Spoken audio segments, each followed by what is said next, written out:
Le Rafale est doté d'une motorisation puissante qu'il doit à son réacteur, le M88. Compact, robuste, performant, il est devenu le moteur de référence. C'est un avion, je pense, qui a une très belle motorisation, qui a un rapport poids-poussée qui est assez exceptionnel. Depuis son entrée en service, le moteur M88 a démontré des capacités remarquables.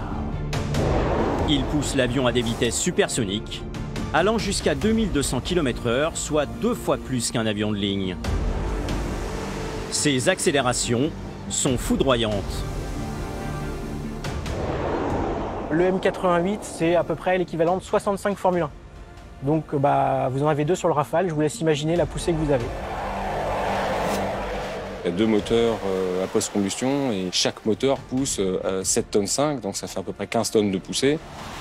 On peut aller jusqu'à Mach 1 et 8. Voilà, on peut aller tirer jusqu'à 9G, parfois même jusqu'à 11. Quand on va tirer sur le manche, notre corps va rester là où il est pendant que l'avion va vouloir aller ailleurs. Et donc on est emporté à 11 G, donc 11 fois le poids de notre corps. Voilà, donc c'est un avion qui est très agile et très puissant. Agile et puissant, le Rafale est équipé d'une technologie révolutionnaire. Pour le concevoir, les ingénieurs ont relevé plusieurs défis. Parmi eux, les entrées d'air qui alimentent le réacteur. L'avion a également des entrées d'air qu'on appelle semi-ventrales, c'est-à-dire qui permettent de bien gérer le flux d'air qui alimente le réacteur, puisqu'il faut de l'air pour que le réacteur puisse fonctionner. Les entrées d'air du Rafale, c'est une véritable prouesse, puisqu'effectivement, les avions de la génération précédente étaient équipés de souris. Donc c'est des dispositifs mobiles qui sont en avant de l'entrée d'air. Sur cet appareil des années 60, les souris étaient ces 2 cônes installés devant chaque entrée d'air. Des dispositifs mobiles qui régulaient l'air entrant dans le réacteur, optimisant ainsi ses performances. On n'a pas voulu faire ça sur Rafale parce que ce sont des systèmes mécaniques qui rajoutent du poids, de la complexité, des risques de panne, des approximations. Et donc on a fait des calculs aérodynamiques et mathématiques hautement complexes, avec des essence-souffleries très complexes, et qui ont permis la merveille d'avoir une forme aérodynamique lisse, sans appendice, et qui permet d'avoir d'excellentes performances, à la fois en basse vitesse et à la fois en haute vitesse, y compris en supersonique.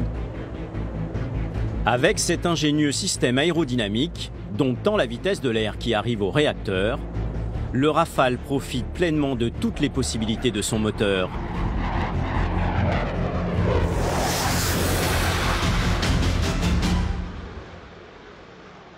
On peut prendre le voyage d'une molécule d'air et qui va passer à travers le moteur. Donc déjà, on va passer dans le compresseur basse pression, donc on va être comprimé de manière assez importante. On va passer dans le compresseur haute pression. Et puis enfin, on va rentrer dans la chambre de combustion. Et là, on va rencontrer le carburant, puis une étincelle. Et tout ça, ça va nous faire une explosion. Et on va être éjecté vers l'arrière. On va passer à travers les turbines. Et enfin, on va être injecté dans la tuyère. Et lorsque le pilote a besoin d'un surplus de puissance, il actionne la post-combustion, c'est-à-dire qu'il va réinjecter du carburant dans le gaz de flux chaud. Et par inflammation déclenchée par une bougie, ces gaz vont de nouveau s'enflammer et créer un surcroît de poussée. Donc sur le M88, on a une surpuissance de 2,5 tonnes. Dans la chambre de combustion, la température atteint près de 1600 degrés, bien au-delà de la fusion des matériaux qui composent le réacteur. Alors, comment les ingénieurs ont-ils fait pour que ce moteur ne fonde pas? Comment ont-ils su relever ce défi? Ça, c'est rendu possible par donc toutes les technologies qu'on a développées, que ce soit protection des pièces ou circuit de refroidissement interne. On retrouve beaucoup d'alliages de titane ou de nickel, donc qui sont des matériaux qui permettent d'avoir des températures de fonctionnement supérieures à la température de fusion du métal. Avec une telle puissance, le Rafale franchit facilement la vitesse du son, soit 1235 km/h. Pour aller au-delà de ce seuil, les ingénieurs en aérodynamique ont travaillé sur la forme la plus adéquate pour une aile, l'aile Delta. Pour le dire schématiquement, c'est une aile qui a une forme de flèche, en fait une forme de delta, comme la lettre grecque de l'alphabet, d'où le nom d'aile delta. Donc vu de dessus, c'est une aile de forme triangulaire. En fait, c'est une aile qui est intéressante pour des vitesses supersoniques, avec une bonne pénétration dans l'air. Lorsque vous êtes à Mach 1, vous êtes à égalité avec la vitesse du son. Lorsque vous êtes à Mach moins de 1, vous êtes en subsonique, vous volez moins vite que le son. Lorsque vous êtes à Mach 1, quelque chose, vous volez plus vite que le son. Mach 1 est la vitesse du son, 1235 km/h.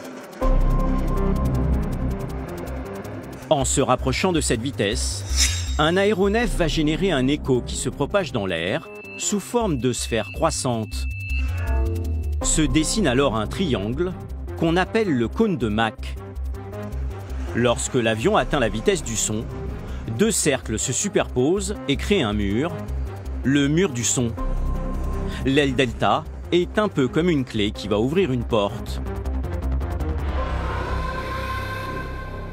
Lorsque vous avez un avion, par exemple, à aile delta, eh bien vous avez une forme schématiquement qui est plus approchante, plus compatible de ces formes de cône de Mach. Et donc vous sentez bien de manière assez intuitive que l'aile delta va être tout à fait pertinente pour faciliter le comportement en supersonique, tenant compte de ces contraintes de cône de Mach. Une des premières personnes à s'intéresser à l'aile delta en France est l'ingénieur aérodynamicien Pierre Beaune. J'ai commencé à regarder l'aile delta dans mon deuxième stage en 1953 chez Dassault. L'avion qui était vraiment en ligne de mire parce qu'il était extraordinaire, ça a été le Fairey Delta des Anglais. Alors notre chance a été qu'ils ont raté les qualités de vol de l'avion. L'avion était quasiment impilotable, très dangereux en supersonique. Donc il n'est pas allé en série. Le Mirage 3 qui avait des qualité de vol extraordinaire, a pu faire sa percée. L'aile delta a été, et je crois toujours, la meilleure formule aérodynamique pour un avion de combat, et le fin du fin est le Rafale.